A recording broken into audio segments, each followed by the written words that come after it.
sewa baju, sewa gedung, catering, tukang pijit, enggak gitu. Ya pokoknya banyak hal yang sebenarnya nggak penting-penting banget gitu. Mapan dulu atau nikah dulu, nikah dulu atau mapan dulu, gitu-gitu aja terus.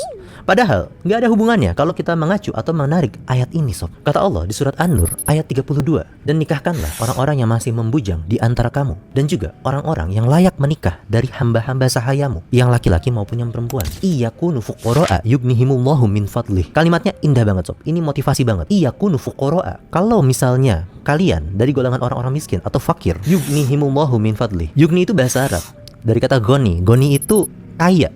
Yughnihimullahu min fadlih. Allah akan memberikan kemampuan, kekayaan atau kecukupan dari karunia-Nya. Wallahu wasi'un alim.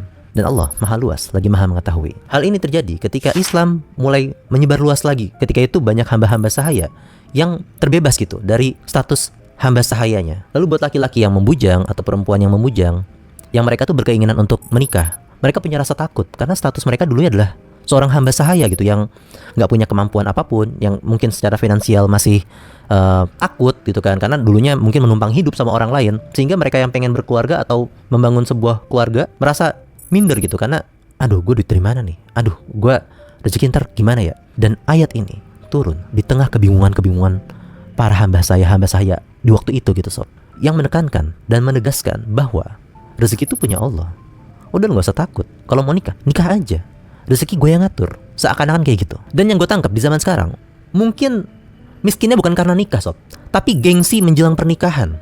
Ya ini nih, ini masalahnya sih sebenarnya sih. Sewa baju, sewa gedung, catering, tukang pijit, enggak gitu.